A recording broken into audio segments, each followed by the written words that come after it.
ഇതൊരു ദൈവപ്രവൃത്തിയുടെ നിമിഷമാണ്. അപ്പോസ്തലന്മാരുടെ കാലത്ത് ദൈവത്തിൻ്റെ പ്രവൃത്തി ഉണ്ടായതുപോലെ ഇന്ന് ഞങ്ങൾക്ക് കോട്ടയം എന്ന പട്ടണത്തിൽ ദൈവത്തിൻ്റെ പ്രവൃത്തി കാണാൻ കർത്താവ് ഇടയാക്കിയതിന് സ്തോത്രം ചെയ്യുന്നു.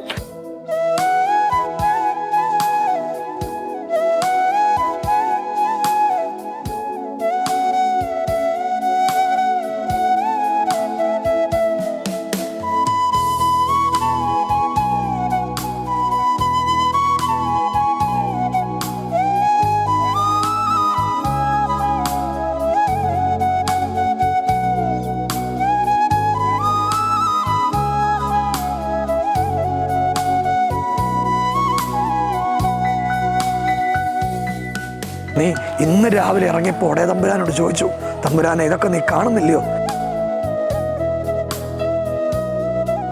ഒരു 4 ദിവസം സ്വസ്ഥതയാണ്, 6 ദിവസം സ്വസ്ഥതക്കേടാ.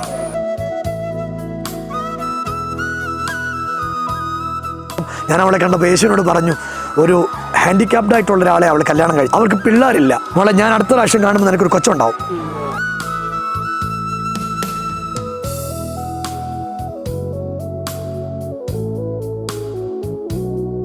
അവൾ കരയുന്നത് കണ്ടപ്പോൾ എനിക്ക് ഭയങ്കര സങ്കടമായി കേട്ടോ. അവൾ ശരിക്കും ചാവണമെന്ന് 1000 പ്രാവശ്യം പറഞ്ഞ, എന്തിനാ ഈശ്വര ഇങ്ങനെ ജീവിപ്പിച്ചെന്നൊക്കെയാ ചോദിച്ചത്. ഞാൻ നിന്നോട് ദൂത് പറയുന്നു, നീ ജീവിക്കും.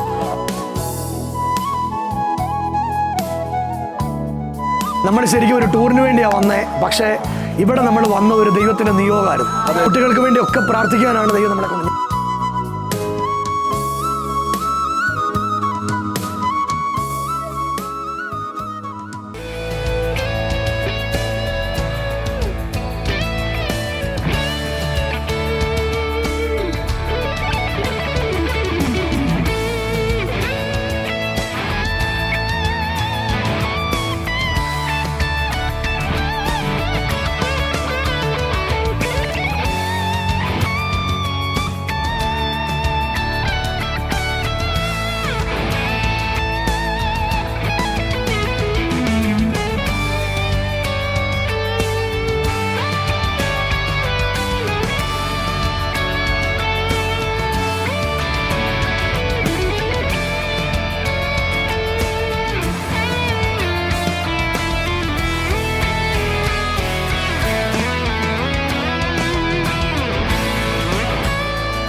പ്രിയപ്പെട്ടവരെ, നമ്മൾ ഒരുമിച്ച് കോട്ടയത്തെ കടന്നു പോവുകയാണ്.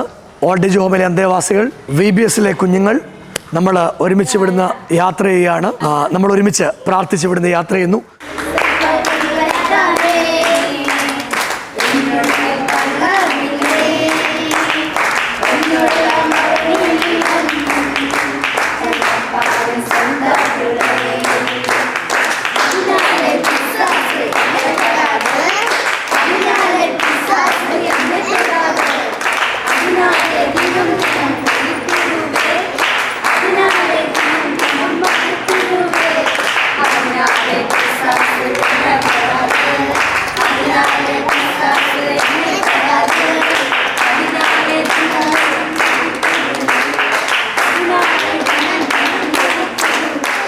കരുണാസമ്പന്നനായ ഞങ്ങളുടെ ദൈവമേ, സ്വർഗസ്ഥ പിതാവേ, നന്ദി നിറഞ്ഞ ഹൃദയത്തോടെ ഞങ്ങൾ ദൈവത്തിന് സ്തോത്രം ചെയ്യുന്നു. പ്രഭാതങ്ങളുടെ കണ്ട് കർത്താവിനെ മഹത്വപ്പെടുത്തുവാൻ ഒരുക്കിയ നല്ല അവസരത്തിനായി സ്തോത്രം.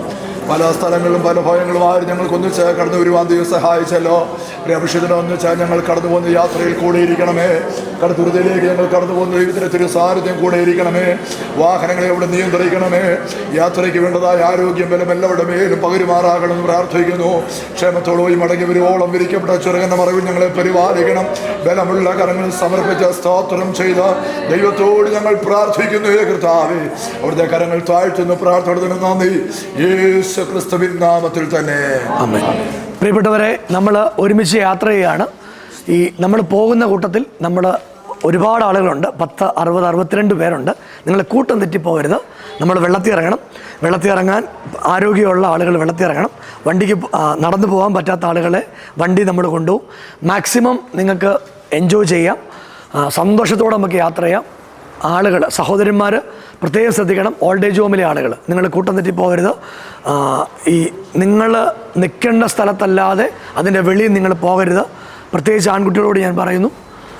പിന്നെ നമ്മൾ വളരെ സന്തോഷത്തോടെ സഹോദരങ്ങളെപ്പോലെ യാത്ര ചെയ്യണം. ദൈവത്തിൻ്റെ അന്തരീക്ഷത്തിന് താഴെ ആയിരിക്കണം. നമ്മൾ ആത്മികരാണ്. എവിടെ പോയാലും നമ്മുടെ ആത്മീയത കീപ്പ് ചെയ്യണം. പാട്ട് പാടണം, ഡാൻസ് ചെയ്യണം, എല്ലാം വളരെ കൃത്യമായിട്ട് നമ്മൾ മുന്നോട്ട് ചെയ്യും. അങ്ങനെയാണ് നമ്മൾ യാത്ര ചെയ്യാനായിട്ട് പോകുന്നത്. ഏറ്റവും ഭംഗിയായിട്ട് അട്ടിച്ച് പൊളിച്ച് സന്തോഷത്തോടെ പോവാം.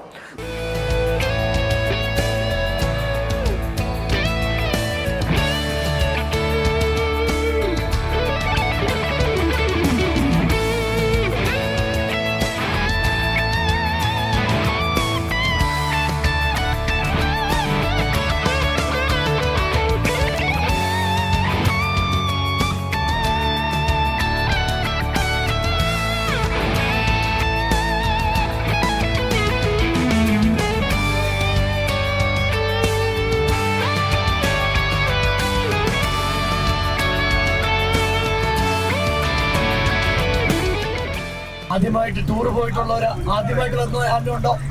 എല്ലാവരും യാത്ര ചെയ്തിട്ടുണ്ട്. സരോജിനി അമ്മ, അവർ മൂന്നും കൂടെ ഓൾഡ് ഏജ് ഹോമിന്റെ പ്രതിനിധികളായിട്ട് ഒരു പാട്ട് പാടുന്നതാണ്.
നമ്മളെല്ലാവരും കൂടെ ഗഹനമായ ചില വിഷയങ്ങൾ ചോദിച്ചറിയാനായിട്ട് പോവാണ്. ആദ്യപാസ്റ്റിന് ഒന്നാമത്തെ ചോദ്യം ഇതാണ്: ന്യായവിധി ഉണ്ടോ? ആർക്കുണ്ടോ? ഉണ്ടോ? ഇല്ല. നിങ്ങളുടെ ഓൾഡ് ഏജ് ഹോമില് എങ്ങനെയുണ്ട്? ന്യായവിധി ഉണ്ടോ? ഇല്ല. ഇല്ല, ന്യായവിധി ഇല്ല. വിധിയിൽ പെട്ടിടാതെ എന്നെ നീതി വിധിയിൽ എഴുതി തള്ളി എന്റെ പാപഭാരമെല്ലാം അവൻ ഏറ്റെടുത്തു.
നമ്മൾ ശരിക്കും ഒരു ടൂറിന് വേണ്ടിയാണ് വന്നേ, പക്ഷേ ഇവിടെ നമ്മൾ വന്ന ഒരു ദൈവത്തിൻ്റെ നിയോഗമായിരുന്നു.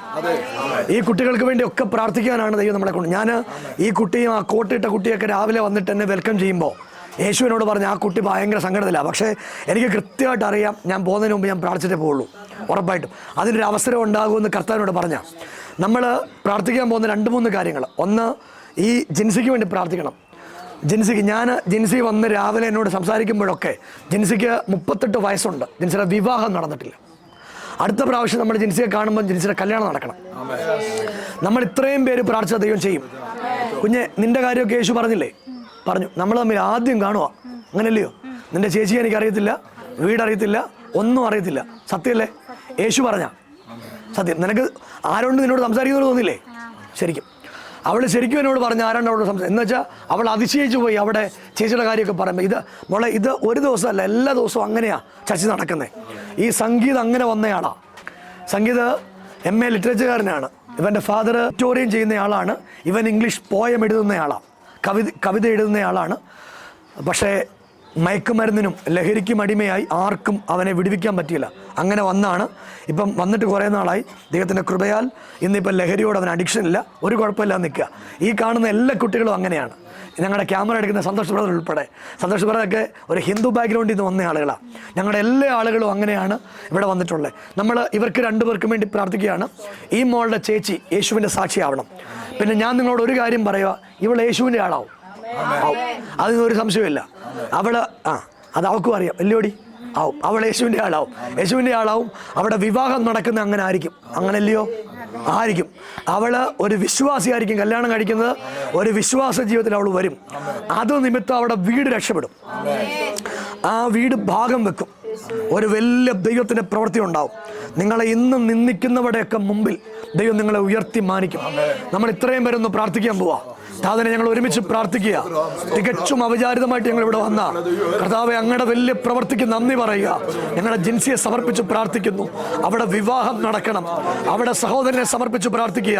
ആ മക്കളെ ദൈവം ആദരിക്കണം. എന്നോട് പരിശുദ്ധാത്മാവ് ഇടപെടുക. നിന്റെ അമ്മയുടെ ഹൃദയത്തിലെ ആഗ്രഹങ്ങളെ ദൈവം സാധിപ്പിക്കാൻ തുടങ്ങുക. നിന്റെ അമ്മ കണ്ണുനീരോടെ പ്രാർത്ഥിക്കുന്നുണ്ട്. താതനെ, എൻ്റെ കണ്ണ് അടയുന്നതിന് മുമ്പ് എൻ്റെ കൊച്ചിനെ ആടിൽ കയ്യിലൊന്ന് ഏൽപ്പിക്കണം. ആ വാക്ക് ദൈവം കേട്ടിട്ടുണ്ട്. എന്നോട് ദൈവം പറയുക, 2025 തീരുന്നതിന് മുമ്പ് നിന്റെ വിവാഹം നടക്കാൻ പോവാ. അതിന് വലിയൊരു ദൈവപ്രവൃത്തി ഉണ്ടാകാൻ പോവാ. തടസ്സങ്ങളെയൊക്കെ ഞങ്ങൾ യേശുവിൻ്റെ നാമത്തിൽ മാറ്റി പ്രാർത്ഥിക്കുക. ഞങ്ങളുടെ പ്രിയ പെൺകുഞ്ഞിനെ സമർപ്പിച്ച് പ്രാർത്ഥിക്കുന്നു. അവളെ ആദരിക്കണം. ഇവിടെയുള്ള എല്ലാ സ്റ്റാഫിന് വേണ്ടി ഞങ്ങൾ പ്രാർത്ഥിക്കുന്നു. അവരെ ഒക്കെ ദൈവം ജയത്തിൽ കാക്കണം. കർത്താവ്, ഈ സ്ഥാപനത്തെ ഉടമയെല്ലാം ദൈവം അനുഗ്രഹിക്കുന്നതിന് നന്ദി. ഞങ്ങളെ ഇവിടെ കൊണ്ടുവന്നതിന് നന്ദി പറയുക. എല്ലാവരും ദൈവം ആദരിക്കും. യേശുവിൻ നാമത്തിൽ തന്നെ. കുഞ്ഞെ, ദൈവം നിന്നെ അനുഗ്രഹിക്കും. ഞങ്ങളുടെ പ്രാർത്ഥന ഉണ്ടാവും. കാണാം നമുക്ക്. ശരി.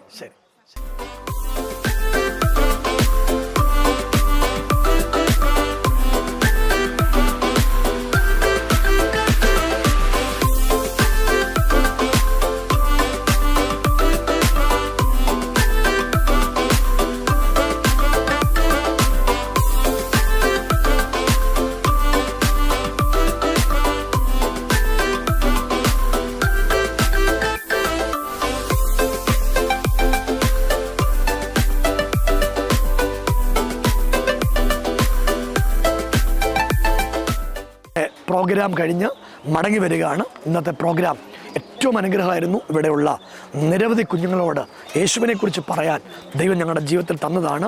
ജീവിതത്തിലെ ഏറ്റവും വലിയ കാര്യം, ജീവിതത്തിലെ ഏറ്റവും വലിയ സന്തോഷകരമായ കാര്യം, അവരുടെ കണ്ണുകൾ നിറഞ്ഞൊഴുകുന്നത് ഞങ്ങൾക്ക് കാണാൻ ദൈവം ഇടയാക്കി. നിരവധി ആളുകൾക്ക് വേണ്ടി, ഇവിടെയുള്ള നിരവധി ആളുകൾക്ക് വേണ്ടി പ്രാർത്ഥിക്കാനുള്ള സകല അവസരങ്ങളും ദൈവം ഞങ്ങൾക്ക് നൽകി തന്നു. ഇതൊരു ദൈവപ്രവൃത്തിയുടെ നിമിഷമാണ്. എന്ന് വെച്ചാൽ നമ്മൾ റോഡിൽ കൂടെ പോകുമ്പോൾ അപ്പോസ്തലന്മാരുടെ കാലത്ത് ദൈവത്തിൻ്റെ പ്രവൃത്തി ഉണ്ടായതുപോലെ ഇന്ന് ഞങ്ങൾക്ക് കോട്ടയം എന്ന പട്ടണത്തിൽ ദൈവത്തിൻ്റെ പ്രവൃത്തി കാണാൻ കർത്താവ് ഇടയാക്കിയതിന് സ്തോത്രം ചെയ്യുന്നു. സ്നേഹത്തണലുമായിട്ട് ഒരുമിച്ച് ഇവിടെ വന്നത് അത് ഞങ്ങളുടെ ജീവിതത്തിൽ ഒരു വലിയ അനുഗ്രഹമായി. നിരവധി ആളുകളെ യേശുവിലേക്ക് കൊണ്ടുവരാൻ, അവരോട് യേശുവിൻ്റെ സാക്ഷ്യവും ദൈവത്തിൻ്റെ അത്ഭുതങ്ങളും ദൈവത്തിൻ്റെ പ്രവൃത്തിയും പ്രവചനവും ഒക്കെ പറയാൻ ഇന്നും യേശു ജീവിക്കുന്നു എന്ന കണ്ണുദൃഷ്ടി കൊണ്ട് കാണാൻ ദൈവം ഇടയാക്കി തീർത്തു. ഇവിടുത്തെ സ്റ്റാഫുകളൊക്കെ കുടുകൂടാ കരയുന്ന ദൃശ്യങ്ങളൊക്കെ നിങ്ങൾക്ക് കാണാൻ പറ്റും. യേശുവിൻ്റെ അത്ഭുതങ്ങളും ദൈവത്തിൻ്റെ പ്രവൃത്തിയുമാണ്. ദൈവം നിങ്ങൾ അനുഗ്രഹിക്കട്ടെ.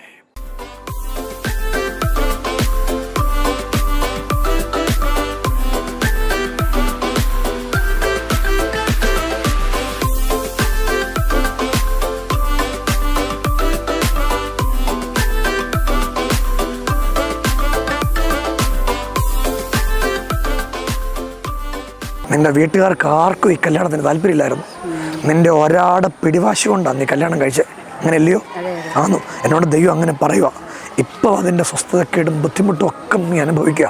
നീ ഇന്ന് രാവിലെ ഇറങ്ങിയപ്പോൾ ഒടേ തമ്പുരാനോട് ചോദിച്ചു, തമ്പുരാനെ ഇതൊക്കെ നീ കാണുന്നില്ലയോ എന്നാ ചോദിച്ചത്. എന്നോട് ദൈവം പറയുക, ഒരു മാറ്റം നിനക്ക് തരാൻ പോവാ ദൈവം. നീ കഷ്ടപ്പെടുക കേട്ടോ. അമ്മയ്ക്കിപ്പോൾ അതിനകത്തൊരു സങ്കടമുണ്ട്, അറിയാവോ നിനക്കത്? അമ്മ നിന്നോട് പറയുന്നുണ്ടോ? അമ്മയ്ക്ക് സങ്കടമുണ്ട്. ശരിക്കും അമ്മയ്ക്ക് നിന്നെക്കുറിച്ച് ഭയങ്കര എക്സ്പെക്റ്റേഷൻ ആയിരുന്നു, അതൊന്നും നടന്നില്ല. മക്കളെ, ഞാൻ നിന്നോട് ദൂത് പറയുക, നിനക്ക് വീടുണ്ടാവും. 3 കാര്യങ്ങൾ നിൻ്റെ ജീവിതത്തിൽ നടക്കും. ഇന്നുള്ള നിൻ്റെ പ്രതിസന്ധിയൊക്കെ മാറിപ്പോ. പിന്നെ ഒരു തെറ്റായ തീരുമാനം നീ എടുത്തിട്ടുണ്ട്, ഉണ്ട്, അറിയാലോ, ഉണ്ട്. ആ ഒരു തീരുമാനം വേണ്ടായിരുന്നു. ഇനി തിരുത്താൻ പറ്റുകയില്ല, ഒന്നും ചെയ്യാൻ പറ്റില്ല കേട്ടോ. അപ്പോൾ അത് മുന്നോട്ട് പോട്ടെ. ചെറിയ വയസ്സിലാണ് അന്ന് ഒരാവേശം തോന്നി അങ്ങ് പ്രേമിച്ചു, പ്രേമം തലയ്ക്ക് പിടിച്ചു, എന്നിട്ട് ഒരു കല്യാണം അങ്ങ് കഴിച്ചു. ഞാനിപ്പം നിനക്ക് വേണ്ടി പ്രാർത്ഥിക്കുക, നീ രക്ഷപ്പെട്ട് കയറി വരും. ഇതെല്ലാം സത്യമാണ് ഞാൻ പറഞ്ഞേ. ആന്നു രജിത, താതനെ, ഞാൻ യേശുവിൻ്റെ നാമത്തിൽ നിങ്ങളുടെ പ്രിയപ്പെട്ട രജിതയ്ക്ക് വേണ്ടി പ്രാർത്ഥിക്കുക. എന്നോട് ദൈവം പറയുക, നിൻ്റെ ചെറിയ പ്രായത്തിൽ നീ പോലും അറിയാതെ നിന്നെ വശീകരിച്ചൊരു ശക്തിയുണ്ട്. നീ ഇപ്പം ചിരിഞ്ഞ് ചിന്തിക്കുമ്പോൾ അതെങ്ങനെ ആയിരുന്നു എന്നൊക്കെ നിനക്കറിയത്തില്ല, അതെങ്ങനെ നടന്നു എന്നൊക്കെ നിനക്കറിയാത്തൊരു സന്ദർഭമുണ്ട്. ഞാൻ അങ്ങനെ കാണുക. 4 ദിവസം സ്വസ്ഥതയാണ്, 6 ദിവസം സ്വസ്ഥതക്കേടാ. അതാ ഞാൻ കാണുന്നത് കേട്ടോ. നമ്മളെ എല്ലാവരും കൂടെ പ്രാർത്ഥിക്കുകയാണ്. ഈ മോള് പറയട്ടോ, അവൾ സ്നേഹിച്ച് കല്യാണം കഴിച്ചാണ് കുഞ്ഞു പ്രായത്തിൽ. ഞാൻ അവളിങ്ങനെ നടന്നിങ്ങോട്ട് വരുമ്പം ഞാൻ അവളെ കണ്ടപ്പോൾ യേശുവിനോട് പറഞ്ഞു, ഒരു ഹാൻഡിക്യാപ്ഡ് ആയിട്ടുള്ള ഒരാളെ അവൾ കല്യാണം സ്നേഹിച്ചത്. അവൾക്ക് പിള്ളേരില്ല. നമ്മൾ പ്രാർത്ഥിക്കാൻ പോവാം. മോളെ, ഞാൻ അടുത്ത പ്രാവശ്യം കാണുമ്പോൾ നിനക്കൊരു കൊച്ചുണ്ടാവും. നിനക്ക് സ്വന്തമായിട്ടൊരു വീടും കിട്ടും. അത് രണ്ടും അവിടെ ഏറ്റവും വലിയ പ്രാർത്ഥനയാണ്. നമ്മൾ അതിനുവേണ്ടി അവൾക്ക് വേണ്ടി പ്രാർത്ഥിക്കും. തമ്പുരാൻ അതിൻ്റെ ഒരു വലിയൊരു അത്ഭുതം അവിടെ ജീവിതത്തിൽ ചെയ്യും. മക്കളെ, ഞങ്ങളെല്ലാം നിനക്ക് വേണ്ടി പ്രാർത്ഥിക്കും കേട്ടോ. ഈ പറഞ്ഞെല്ലാം സത്യ ആന്നു. ദൈവം നിന്നെ അനുഗ്രഹിക്കും. നമ്മൾ കാണും കേട്ടോ. ശരി, സന്തോഷമായിരിക്കും. കാണാം മോളെ, കാണുന്നു. നമ്മൾ വസ്തു വയ്ക്കും. നീ നമ്പർ എടുത്തിട്ട് വിളിച്ചോണം ഞങ്ങളെ കേട്ടോ. നമ്മൾ കാണും. ശരി.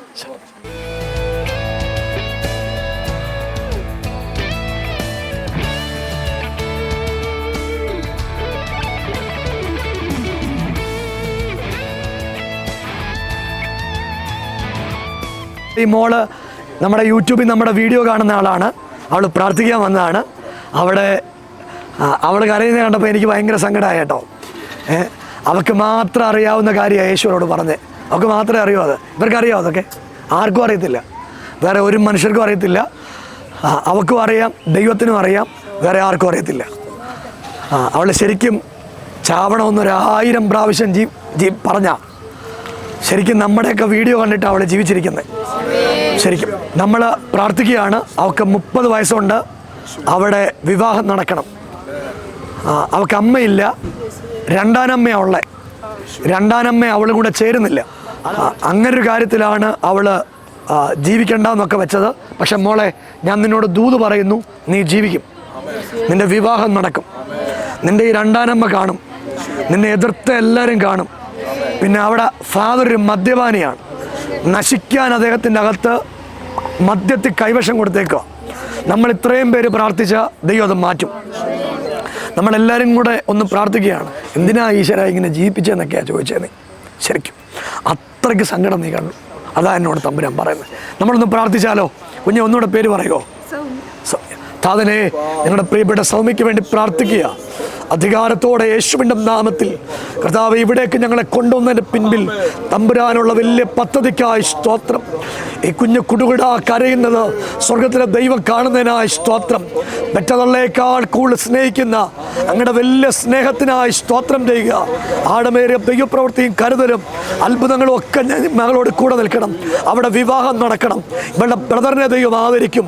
ഈ കുടുംബം അനുഗ്രഹിക്കപ്പെടാൻ സഹായിക്കും. തൃക്കരങ്ങളിൽ സമർപ്പിക്കുന്നു യേശുവിൻ നാമത്തിൽ തന്നെ. കുഞ്ഞെ, ദൈവം അനുഗ്രഹിക്കും. ഞങ്ങളുടെ പ്രാർത്ഥനയുണ്ട്. ദൈവം അനുഗ്രഹിക്കും. കാണാം മോളെ. ശരി, നമ്മൾ കാണും. എന്തായാലും മോളെ, നമ്മൾ കാണും. നിൻ്റെ കടമൊക്കെ വീടും. നിൻ്റെ വീട് വെക്കുന്നതൊക്കെ ഞങ്ങൾ കാണും. യേശു വലിയ അത്ഭുതം. എടി, നിനക്ക് കൊച്ചുണ്ടാവും. നീ എൻ്റെ അടുത്ത് വരും, കൊച്ചിനെയും കൊണ്ട് വരും കേട്ടോ. ഞങ്ങളോട് വൈക്കം ക്ഷേത്രത്തിൽ പോറ്റിയുണ്ട്. പോറ്റിക്ക് 58 വയസ്സ്. പുള്ളിക്ക് മക്കളില്ല. ഇതുപോലെ ഞാൻ ദൂത് പറഞ്ഞു, അടുത്ത വർഷം ഈ സമയത്ത് നിങ്ങൾക്ക് ഇരട്ട പിള്ളേരുണ്ടാവും, 2 പെൺകുട്ടികൾ. മക്കളെ, വൈക്കം ക്ഷേത്രത്തിൻ്റെ കിഴക്കേ നടയിൽ അവരുടെ വീട്. അവർക്ക് 2 ഇരട്ട പെൺകുട്ടികളുണ്ട്. ഞങ്ങളുടെ ചർച്ചിലെ വിശ്വാസികളാണ് അവർ. എന്നുവെച്ചാൽ നാട്ടുകാരൊക്കെ പറഞ്ഞു ഇത് യേശു കൊടുത്താ അതുപോലെ നിനക്ക് പിള്ളേരുണ്ടാവും, ബാക്കിയൊക്കെ നടക്കും. മക്കളെ നമ്മൾ കാണും. ദൈവം നിങ്ങളെല്ലാവരും അനുഗ്രഹിക്കും. കാണാം. അവർക്ക് പ്രാർത്ഥിച്ചു. ജെൻസിക്ക് വേണ്ടി ഞാൻ ആദ്യം പ്രാർത്ഥിച്ചത്. ജെൻസിയുടെ കല്യാണം നമ്മൾ നടത്തും. ശരി ശരി.